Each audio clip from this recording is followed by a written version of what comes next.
Une source d'énergie qui répond à vos exigences, animé par la passion, guidé par la technovation. Disponible uniquement chez Batimax ou sur le site web www.batimax-mata.com.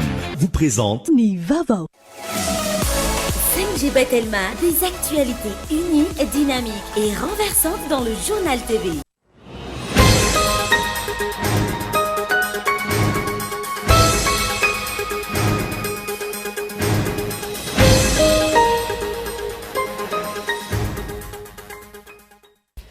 Mangataka ny filoham-pirenena hamoaka didim-pitondrana fampiarana ny fisondrotan-karama sy faingo sivisan-jato eny anivon'ny orinasa tsy miankina ny groupement des entreprises de Madagascar. Izay no isan'ny teboka ho tsindriany filohany mandritra ny fivorian'ny filan-kevitra momba ny tontolon'ny asa iarahana amin'ny fitondram-panjakana rahampitso. Zava-dehibe ho an'ny tontolon'ny fahasalamana eto Madagasikara ny fandraisana ho mpiasam-panjakana ireo mpilatsaka an-tsitrapo araka ny tatitra nandritra ny filan-kevitry ny minisitra. Vitsy raha oharina amin'ny fangatana nataon'ny syndicat ny paramedy izany izay mitaka hisiny recrutement massive mahery ny iray alina. Miely ihany koa ny feo mahakasika ny fisiana kolokolo tamin'ny famolavolana ny lisitra ho ny fanazavana. Manodidina ny 4.40 hatramin'ny 6.40 tapitrisa $, isan-taona no vola very eto Madagasikara noho ny fisian'ny jono tsy manara-dalàna sy tsy nanaovana fanambarana. Ny fahan-dranomasiny Madagasikara izay ahitana sambony vezivezy 500 hatramin'ny 700 isan'andro tsy voara-maso noho ny tsy fampiny ny hoentomanana. Mitaraina ireo mponina Ambohidrapeto amin'ny famatsiana rano fisotro madio ao an-toerana. Efa herintaona izao famatsiana rano amin'ny alalan'ny Sinibendrano izay aterin'ny Jirama no mandrindra ny fahazon'ny tokantrano tsirairay rano fisotro madio. Eo amin'ny maresaka iraisam-pirenena, firenena maro maneran-tany no efa ahitana ny akon'ny ady eo amin'ny Ukraine sy Russie. Isany amin'izany ny eto Afrika toy ny ao Rwanda izay miankin-doha amin'ny céréales avy any Russie. Anatin'ny fahasahiranana vokatra izany ireo orinasa madinika sy salatsalany any an-toerana amin'izao fotoana izao. Ary avetra ny ary ny andindininy mahakasika ireo.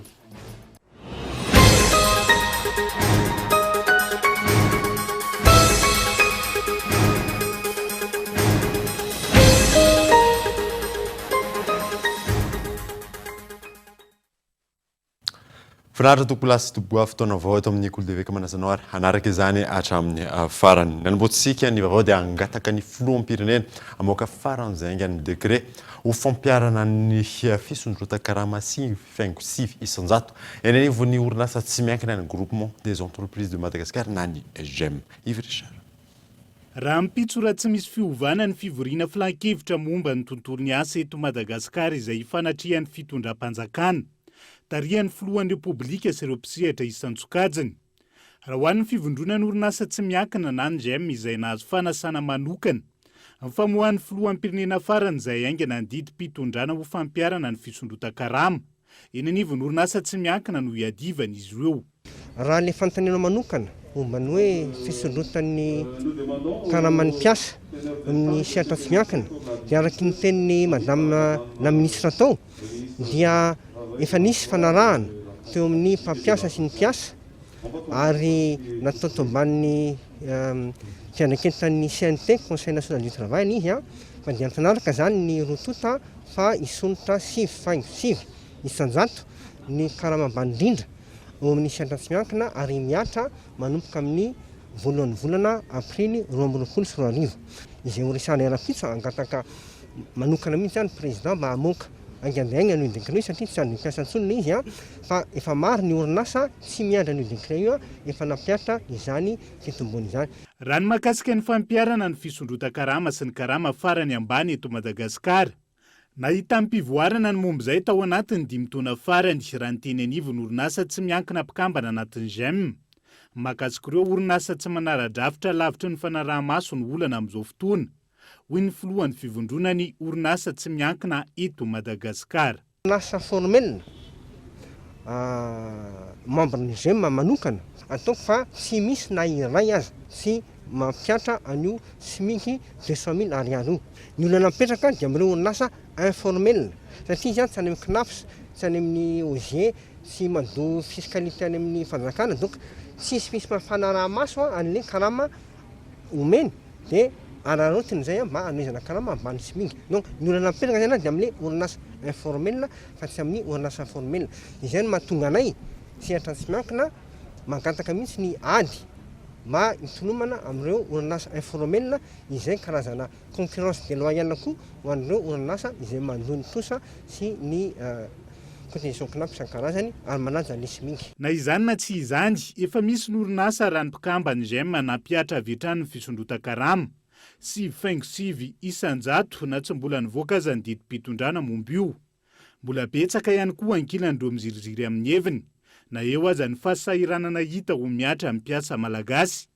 Andrasana araka izany ny fanapahan-kevitra farany ho raisina momba izay, aorian'ny fivoriana filan-kevitra momba ny tontolon'ny asa raha ampitso.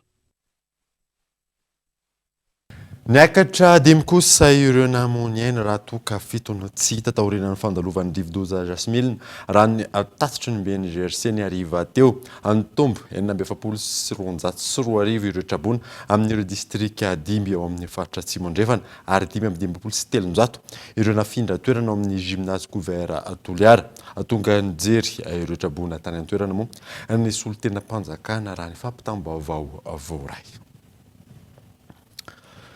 Fananizatsika ny vaovao kosa indray dia naneho ny hevany mahakasika ny fampidirana amponjany Jeannot ampikambana tanora malagasy miaramiainga ao mananjary ny International Démocrate Centriste manameloka ny fanagadrany izy ireo ary mitaky ny famoahana azy Gaëtan Andretsilavo. Napiakapeo ary nanameloka ny fanagadrana tsy ara-drary ny Jeannot Randriamanana izay mpikambana tanora malagasy miaramiainga ny International Démocrate Centriste na ny IDC-CDI nandritra fivoriam-be izay natao omaly 7 aprily taona 2024. Nambara tamin'izany fa tokony hatsatra ny fanenjehana Jeannot Randriamanana ary tokony hatao izay hamoahana azy faran'izay aingana. Ny lalàna dia tsy tokony atao fitaovana anampianam-bava sy anagadrana fahatany ireo mpisintona lakolosy. Tsy maintsy ataony mpitondra isam-baratonga amin'ny mangarahara ny fitantanana ireo fanampiana azo. Tsy tokony mampiseho fihetsika manitsakitsaka ireo zo fototra, indrindra ny fahalalana maneho hevitry ny mpitondra ny isam-baratongany. Ny antoko malagasy miaramiainga dia mankasitraka ny International Démocrate Centriste no ireo fanambarana nataon'ireo. Ary mamerina fitakiana izay efa nataony dia ny famoahana ny Jeannot Randriamanana. Tsy ahivina trany, roa taona tranomaizina no sazy azon'ny Jeannot. Noho ny fanatsikafona tamin'ny tambazotra tserasera tsy ara-dalàna misy amin'ny sehatry ny fampianarana tao Anosy Varika faritra Vatovavy sy ireo olona isa tokony nanodidina ny fizarana fanampiana ho an'ireo trabona tany an-toerana nandritra ny fandalovan'ny Rivodoza Batsiray. Zava-dehibe ho an'ny tontolon'ny fahasalamana eto Madagasikara ny fandraisana ho mpiasa-panjakana ireo mpilatsaka ny sitrapo araka ny tapaky ny filan-kevitry minisitra Omaly avizany efa izany raha oharina amin'ny fangatana izay nataon'ny syndicat-ny parametra ny fanazavana Yves Richard. 700 mpitsabo mpanampy 20 mpiasa birao, 570 agents médicaux, 520 mpamily ary 570 mpiasa mpanampy. Izay ny bénévoles volontaire teo anivon'ny ministera ny fahasalamam-bahoaka ho raisina ho mpiasa-panjakana araka ny tapaka nandritra ny filan-kevitry minisitra Omaly fa 7 aprily. Dingan'izay nambarany syndicat-ny paramed ho famahana tsikelikely ny olona tsy fampian'olona teo anivon'ny ministera saingilavitra ny fangatahana ihany. Everinay fa raha latsaky ny 2 arivo ny amin'ity taona 2024 tia dia mbola tsy hita. Tsy mahavita inona. Zay nametrahanay hoe tokony isy recrutement massif ray alina aloha zay vao manao an'ilay fanoloana ny maty aperinasa ny mandeha retraite sy ny sisa zay arivo mahery kely hoe isan-taona zany hoe raha latsaky ny 2 arivo isan-taona zany raisina dia ambany dia ambany zay izay. Ankoatr'izay mandeha ihany koa ny feo mahakasika ny fisiana kolokolo tamin'ny famolavolana ny listr'ireo mpiasa ho voaray mpiasa-panjakan'ireo ho iatran'ny filohan'ny syndicat-ny paramed. Tsy pianay mazava tsara kosa fa nandritra ny atao hoe fikarakarana an'ireo listra reo dia nisy zavatra somary manahirana ihany. Inona le izy satria maro ny resaka kolikoly heno zany hoe tsahona kolikoly mandeha zany zay tiana eo amarinina hoe zay tokoa ve saty zay. Voalohany indrindra aloha dia poste budgétaire 900 no natokana ho an'ny bénévole. Nivoaka moa izy io dia ireo misy isoatsokajiny maromaro eo hatrany mpamily ny agents médicaux tsy mazava hoe inona reto agents médicaux dia inona natao hoe paramed dia inona natao hoe PDP zany no somary mbola manahiranao fa rehefa mivoaka tokoa ilay listra dia isy fanamarinana ho ataonay satria manana ny andraikitry ny mpanaramaso ihany ny tenanay tao anatin'ilay recrutement zay napetraka izay.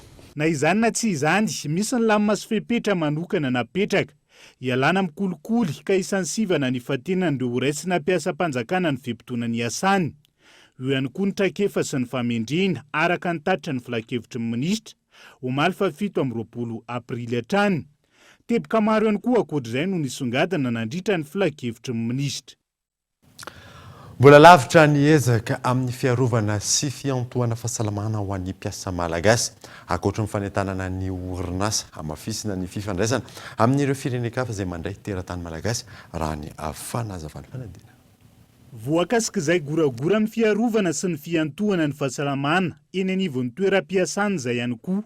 Ireo malagasy miasa eny anivon'ireo orinasa isan-tsokajiny any ivelany. Profon'izany ny tranga maro izay niafaratra amin'ny fahafatesana tany ivelany ho an'ireo teratany malagasy maro. Ankoatra ny fanitanana ny orinasa eto an-toerana, anaovana ezaka manokana ahafahana miaro sy miantoka ny fahasalaman'ny mpiasa malagasy. Ireo firenena samihafa ireo hoy ny ministry ny asa sy ny lalàna sosialy. Tamin'ny 2019 moa tsika no niratifie fifanarahana maromaro mikasika an'izany mpiasa makany ivelany izany. Tsika nandalo fahasahiranana kely ara-pahasalamana teo fa efa ao anatiny misy mijery zany ny fanakakaizan'ireo ny Madagasikara sy ireo firenena izay mpandray mpiasa avy etỳ amintsika. Voatiela koa zao dia nisy fivoriana ny faritra Afrika mihitsy tany Côte d'Ivoire farany teo ijerena hoe ahoana ny fomba hanatanterahana an'izany ka Madagasikara dia efa tafiditra ao amin'izany ary hanamafy ny fifanarahana firenena roa tota mba hanamafisana ny fampiarana an'izany fa ekena aloha fa ny firenena sasany any ivelany dia mbola tsy manaja ny zoan'ny mpiasa dia izay no matimatesantsika amin'ny fifandraisana amin'izy ireo. No marina androany tetsy amin'ny gara Soarano ny andro iraisam-pirenena ho fiarovana sy fiantohana ny fahasalamana eny anivon'ny toeram-piasana. Ankoatra ny fitondram-panjakana izay takiana asa goavana anatin'izay. Manaitra amin'ny mpampiasa sy ny mpiasa handray anjara mavitrika ho fanatsarana ny tontolon'ny asa eto Madagasikara ihany koa. Mpiara-miombona antoka isan-tsokajiny indrindra ny teo anivon'ny OIT na ny sampandraraha iraisam-pirenena momba ny asa tonga teny an-toerana. Mandidina ny 4.0 hatramin'ny 9.0 tapitrisa dolara isa-taona ny vola very eto Madagasikara noho ny fisian'ny jono tsy manara-dalàna. Ny faridranomasin'ny Madagasikara izay ahitana sambo mivezivezy miisa 500 hatramin'ny 700 isan'andro ka atao Andriatsilavo. Miteraka olana eo amin'ny fitantanana ny kapobeny ireo arenan-dranomasina rehetra manerana izao tontolo izao.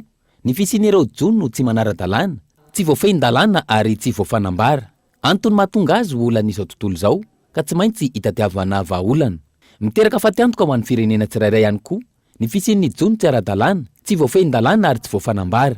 Ho an'ny Madagasikara manokana, manodidina ny 4.0 hatramin'ny 9.0 tapitrisa dolara isan-taona ny vola very ateraka izany. Ny arahana nahita teo ohatra fa aty an'Afrika dia manodidina ny eo amin'ny 24 milliards de dollars isan-taona eo tamin'ny 2018 araka ny tombanezaka nataon'ny FAO ny vola very amin'izany. Ny aty amin'ny région de SADC dia nalazaina ihany koa fa manodidina ny eo amin'ny 1,5 à 2 milliards de dollars eo zany izany vola zany aty amin'ny faritry Afrika subsaharienne ary eo anivon'ny SADC zany dia manodidina ny eo amin'ny 500 à 800 millions de dollars isan-taona zany. Ho an'ny Madagasikara dia ny vinavina natao tamin'ny taona 2014 dia manodidina ny eo amin'ny 14 à 16 millions de dollars isan-taona eo izany vola very zany ny amin'izany pêche INN zany. Manana sambo lehibe roa i Madagasikara, i Atsantsa 530 metatra, i Telonify 700 metatra. Misy ireo tetikasa izay vatsian'ny banky iraisam-pirenena vola manohana antsika amin'ny fampiasana ireo sambo ireo, anaraha-maso ireo sambo mivezivezy amin'ny faridranomasiny Madagasikara izay manodidina ny 500 hatramin'ny 700 isan'andro. Izy zany amin'ny maha stratégique azy dia tsy azontsika resahana hoe izao andro no ampiasana an'ireo sambo ireo fa dia mampiasa an'izany tsika ary ezaka ihany koa ny ampitombo an'izany hatrany ary azadino fa tsy irery tsika fa eo ihany koa ilay bateau de surveillance de pêche Osiris 2 izay ampiasaitsika ihany koa amin'ny alalan'ny tetikasa Ecofish izay mampiasa ihany koa ny izy inspecteur gasy ny amin'izany fitsiriana atao zany ny amin'ireo fisian'ireo pêche INN rehetra ato anatin'ny faridranomasin'ny Madagasikara. Noho ny tsy fampiny ny oentomanana na raha maso ireo faridranomasiny Madagasikara izay midadasika, niditra mpikambana eo anivon'ny MCSCC i Madagasikara, izay tafiditra anatin'ny chartre ny SADC ary notanterana androany ny fanaovan-tsony fiarah-miasa. I Madagasikara tsy ahivina ny firenena 10 mpikambana amin'io MCSCC io, aorian'ny Afrika Atsimo, Estonie, Lesotho, Malawi, Mozambique, Namibia, Tanzania sy Zambie. Makasika ilay accord de pêche miaraka amin'ny vondrona Europeanina, nanamafy ny ministra tompona andraikitra fa mitohy ny fifampiresahany amin'ny roa tonta hitadiavana ny marimaritra iraisany.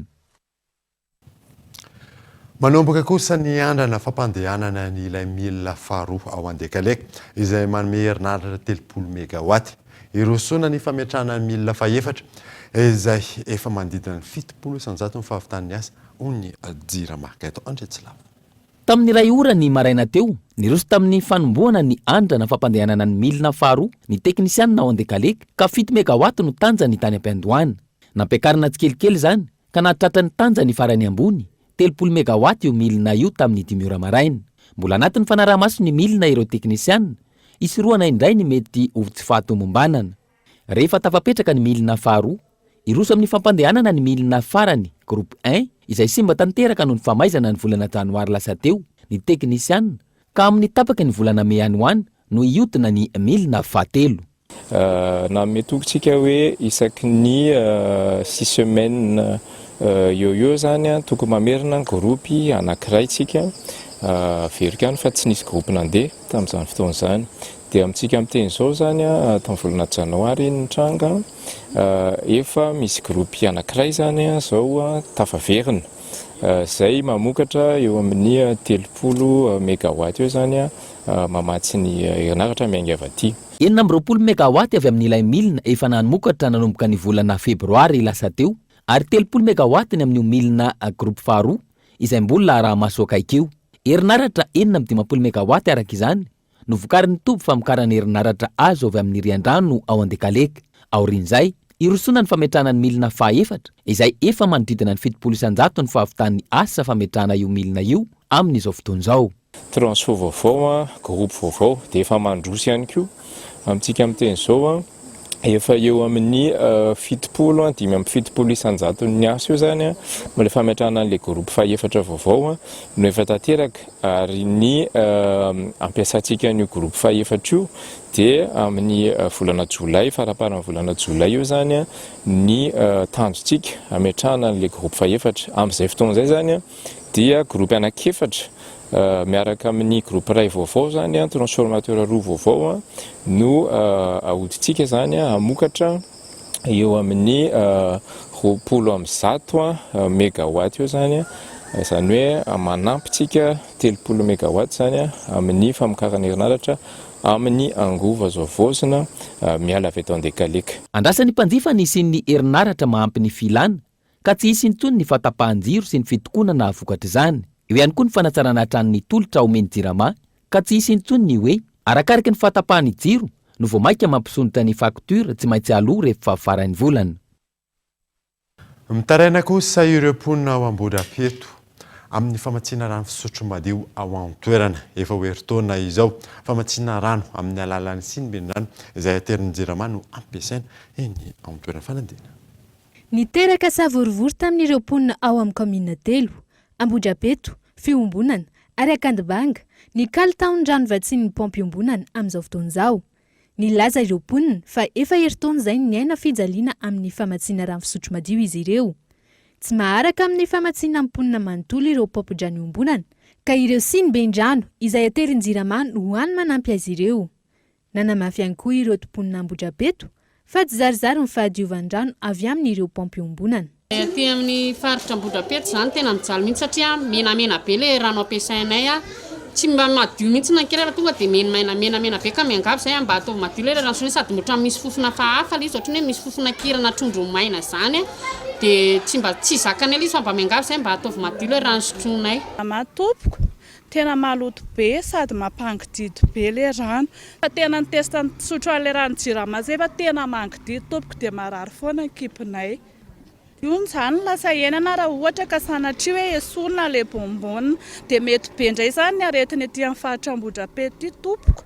Manay ireto farany fa mety hoe sorina ihany koa ireo siny be indrano lehibe ao amin'ny komina Ambohidrapeto. Ireo siny lehibe ireo izay antokana ahafahany ireo mponina misitraka rano fisotro madio eny an-toerana ka mety hitarika tsy fahampindrano indray. Araka ny vaovao eny zany dia eny fa hoe tsy anaterana rano intsony aty amin'ny faritra misy anay, faritra Ambohidrapeto juska hatrany Andrefana ny misy komina telo zany zahay. Dia noho ny fahatsapatena zany hoe hitarika fijaliana ho an'ny olona eto zany tsy fisian'le rano madio dia izay mahatonga ny rehetrarehetra tonga eto tompoko. Le rano ampompy aloha tsy dia maharaka an'le vahoaka satria maro ny olona eto amin'ny faritra misy anay eto zany raha ohatra ny eto Ambohidrapeto manokana zany. Efa matetika loatra ny olan'ny famatsiany rano fisotro madio eny Ambohidrapeto sy ny manodidina. Vahaolana fohy ezaka hatrany nefa no anam-pinjilama. Nandritrizay fotoana izay, efa maro ireo fifampirarahana ny arahana tamin'ireo mpitompina andraikitra samihafa. Zary miverina matetika nefa olan'ny famatsiany rano fisotro madio io. Andro tsy asana fandraisaka ramany alatsinainy faharoan'ny volana May ho avy izao manerana ny tany Repoblikan'i Madagasikara amin'ny mahafety Eid al-Fitr azy araka ny fampahafantarana izay navoaka ny ministeran'ny asa tamin'ity androany ety. Tahaka mahazatra nanaraka dokavatro isika melo dia antsika ny tapany faharoa vaovao. Rehefa vary.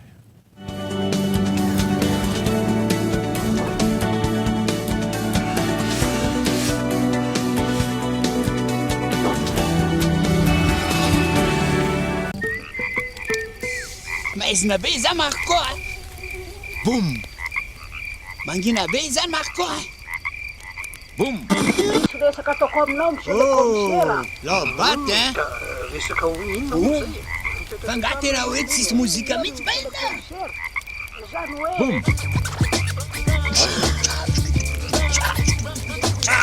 Vaovao balika boum. Fitaovana mandeha amin'ny herin'ny masoandro misy jiro entanana efa miaraka amin'ny radio sy MP3 ary afaka mamahana finday. Manomboka amin'ny 900 ariary monja isan'andro mandra-pahaveninao ny vidiny manontolo.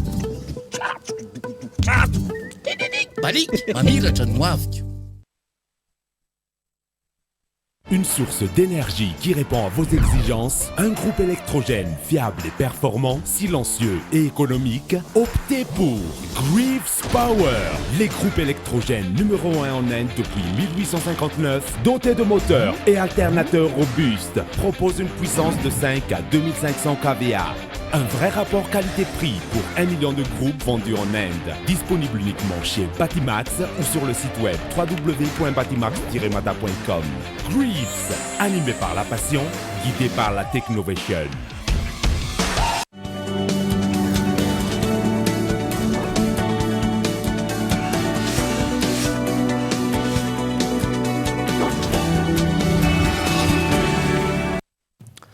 Averina eto amin'ny fampalalam-baovao isika dia ankehitriny mandeha moa ny fandiniana sy ny fandrafetana ireo digana arahana amin'ny famadihana ny fikambanana AEMAJA au chambre mixte raha ny fanapa-kevitra izay andraisiny ireo mpikambana hanatsarana ny fifandraisana sy ny fifanankalozana ara-toe-karena eo Madagasikara sy Japon izany. Abraham Randriamanana. Tsy maharaka manoloana ny fangatana misy eo amin'ny tsena iraisam-pirenena hatreto ny vokatra misy eto Madagasikara. Anton'izany tsy fahampiny fampiasam-bola eo amin'ny famokarana sy ny fanodinana ireo akora fototra eto an-toerana raha nambaran'ny tompon'andraikitra. Fikambanana ivondronan'ireo mpandraraha malagasy ireo mpisetra ara-toe-karena mifandray amin'ny Japon, nijoro tato anatin'ny 5 taona ny AEMAJA na ny Association économique Madagascar-Japon, iroso amin'ny fametrahana ny chambre mixte eo amin'ny firenena roa ankehitriny ny fikambanana ho fanavaozana ny fifandraisana ara-toe-karena raha ny fanazavana. Misy produit zany tena produit tian'ny japonais de produit le spécifique tsy fahita raha teto Madagasikara.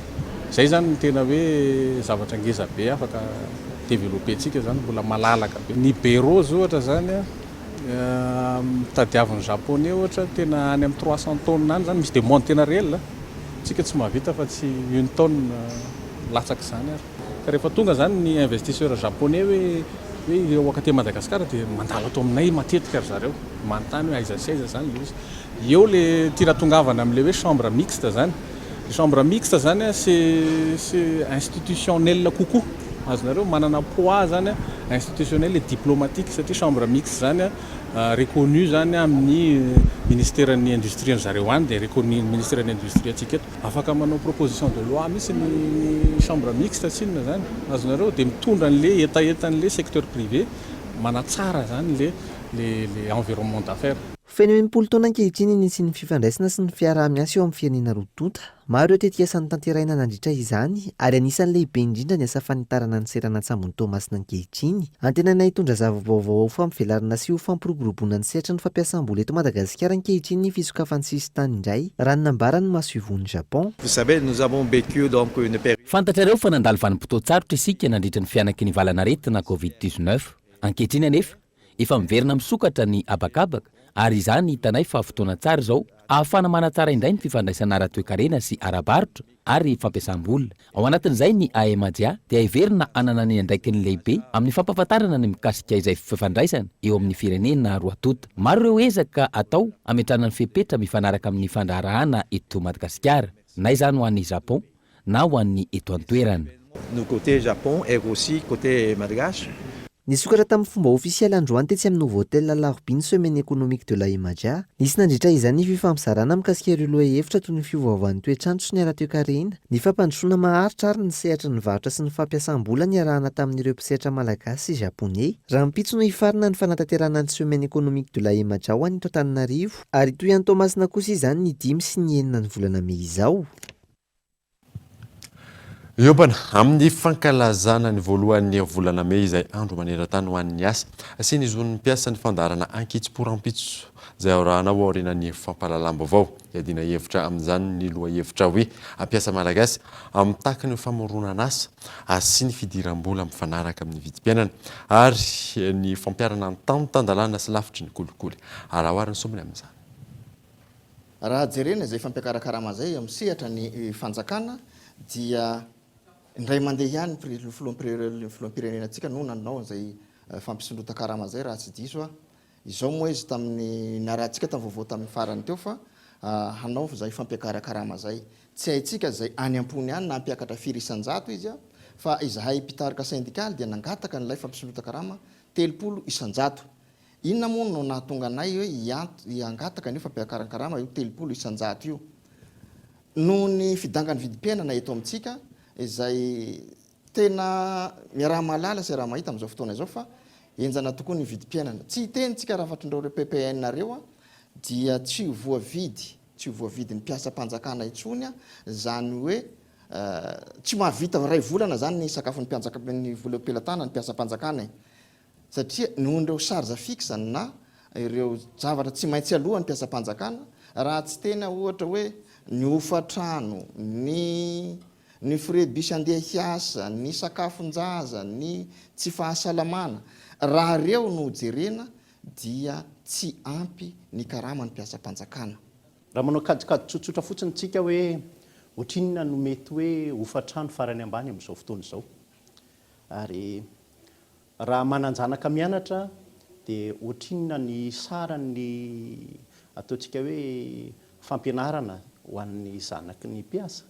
Eo ihany koa ny fandaniana amin'ny ataontsika hoe frais ivezivezena ho an'ny mpiasa izay everina fa raha ny 30% ary zao dia azo lazaiko hoe tsy mahasehaka n'izay fisondrotan'ny vidim-piainana tao anatin'ny ataontsika hoe 3 taona zay ka eto zany dia manainga ny mpitondra fanjakana moa dia eritreretina ho toy ny ray aman-dreny ny mpiasa dia everina sy ny vahoaka entina everina toy ny zanaka ka raha arak'ilay voafaritra ao anatin'ny lalam-panorenana izay nolazaiko tao amin'ny 2020 teo dia mananjo ny olom-pirenena hisitraka ny karama sahaza ka ataoko angamba fa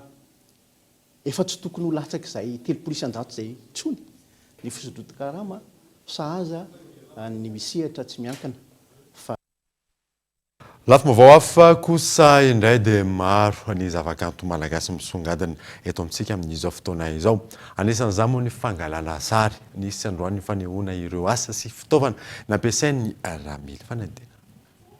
Izy Rakotondrazaka Hery Taranak Ramily izay fantatry ny rehetra mampaka sary ny tenany fonona havelomany. Taty aoriana niova ho zavakanto nahaliana ny rehetra ny asa tanana nataon'ny Ramily ary izao notombiasin'ny tarana taty aoriana izao raha ny fanazavana. Tsy mbola nisy namidy ireo sary nataony Jamily ho ity taranany fa voatahiry hatramin'izao avokoa. Misy 7,000 eo ireo tahiry tsarany amin'ireo taranany. Raha ny fanazavana trany, manana ny fijery hafa mihitsy Jamily manoloana ny sary alainy sy asehony.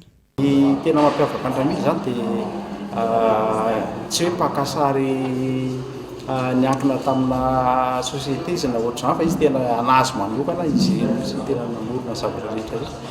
Teny fotsiny hoe raha mila nalaony maraina zany dia mamoaka an'ilay hoe le zavatra nataony lasa iainantsika jerena amin'izao fotoana dia ankafizin'olo.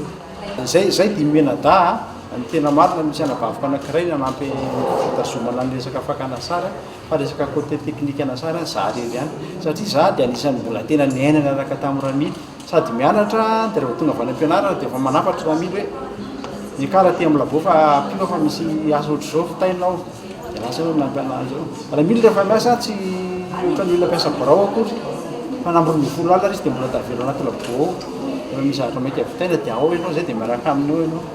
Tsy hoe isan'andro akory zany fa ohatr'izay izy dia nandeha ho azy fotsiny zany lasa hoe fitiavana amin'ny sary. Notanterahana androany ny fampiratiana ireo tahiry tsarin Jamily sy ny fitaovana nampiasany tamin'izany fotoana izany ary mbola ampiasan'ireo tarany aty aoriana. Nasongadina manokana tamin'izany ireo sary miisa 470 tantara. Nisy ireo teratany vahiny tonga nanatrika izany. Anatanteraka fampisehoana eto Madagasikara ilay mpanakanto fanta-daza maneran-tany Oboy. Ny kitana production no mpikarakara izay ho totsaina ao Antsamanitra ny 20 mai ho avy izao hiona zay. Gang, on fait ça, tu m'accompagnes. Fais le maintenant, moi je m'en tamponne. Je les vois faire les jaloux, pète le champagne. Anatanteraka seho tokany eto Antanindrazana miajara Miarinarivo fantatra maneran-tany amin'ny anarana mampanakanto azy Oboy. Fampisehoana izay ho tanterahana ao Antsamanitra ny 20 mai izao. Oboy moa mariany etona fa artiste international izy io. Kanefa mampiavaka kely anazy dia izy gasray ary amin'ny fotoana izy no avy eto Tanindrazana dia amin'ny telora ariva no misokatra vavahady fa eo Oboy kosa amin'ny 5 sasany vao hiakatra tsehatra. Misy zavatra anankiray ho karakaraina mialohan'ny io. Misy an'ilay atao hoe Oman Show. Io Oman Show io misy mpanakanto maromaro ny ao anatiny. Oman zany dia DJ anisan'ny fanta-daza eto Madagasikara zany amin'ny sehatry ny fampandizana dia izy no anao an'ilay premier partie zany. Izy no anao anazy miaraka amin'ilay artiste surprise izay hoentiny eo anafana sehatra. Manomboka amin'ny voalohany volana May ny fivarotana ny tapakila en ligne ahafana mijery ity fampisehoana ity. Io amin'ny premier mai io dia mbola ataontsika mahazavaina amin'ny banky tomana dia mbola en ligne. Dia amin'io izy mbola 10 000 ariary ny fidirana. Fa rehefa kaikaiky ilay fotoanan'ilay fampisehoana dia hiakatra 15 000 ariary ny fidirana. Ny fidirana dia mitsinjara toy izao. Ho an'ireo VIP dia 200 000 ariary. Misy koa ilay ataontsika hoe fan zone 30 000 ariary ary ny tout public 15 000 ariary zany eo amin'ny daty ny fampisehoana. Vitsy zany artiste naferony Zénith zany fa izy nanao tamin'ny tamin'ny zoma teo nanao concert tao amin'ny Zénith dia tonga dia guichet fermé. Ny sabotsy 20 mai izao araka izany no fotoany eny Antsamanitra amin'ity fampisehoana iarahana amin'ny Oboy ity ohatran'ny artiste surprise.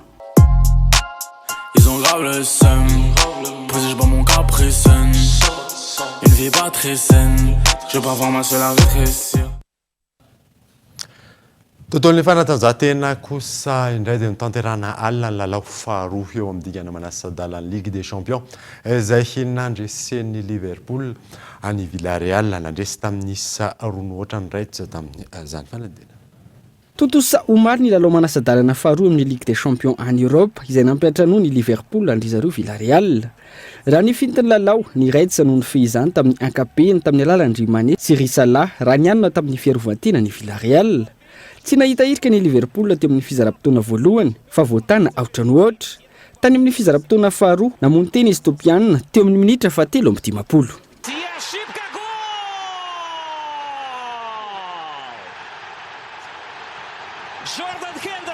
Ny tonontsindro any ekipa mpampiatrano na afatin'ny baolina ny lohalahara na Sadio Mané teo amin'ny minitra fa 10:10.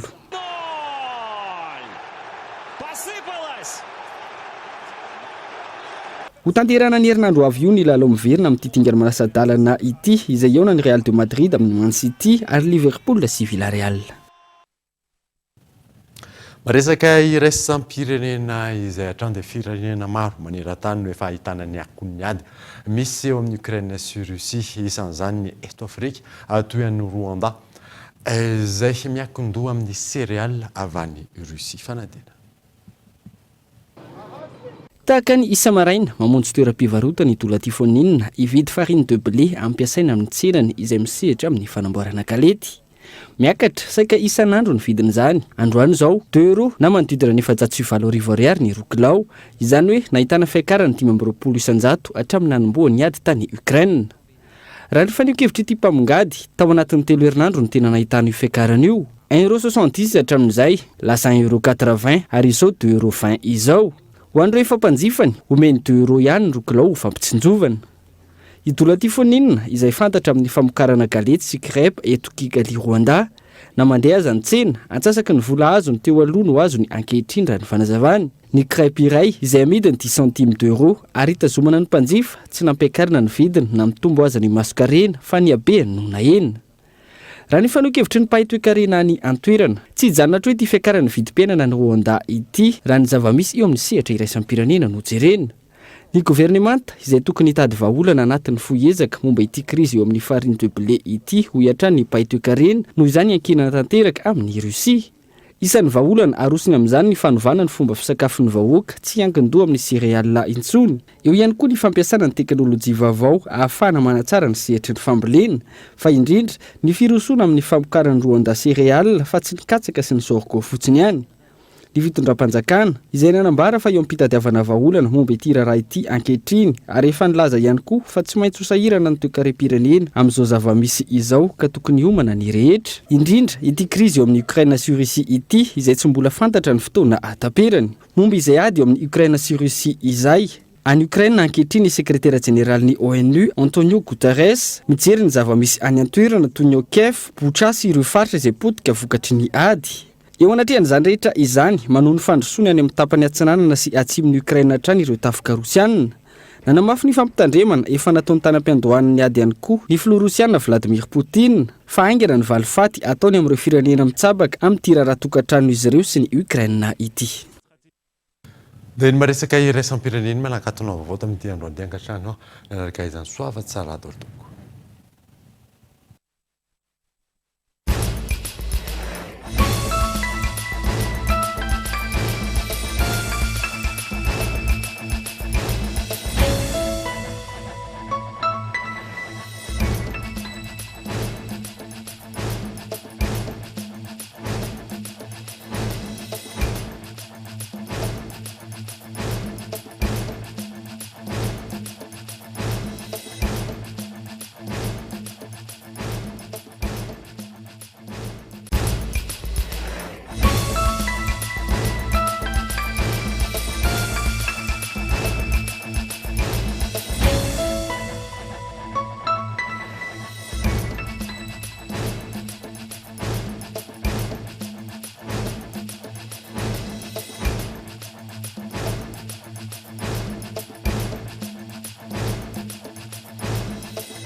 Une source d'énergie qui répond à vos exigences, un groupe animé par la passion, guidé par la technovation. Disponible uniquement chez Batimax ou sur le site web www.batimax-mata.com. Vous a présenté Nivavo. 5G Batelma, des actualités uniques, dynamiques et renversantes dans le journal TV.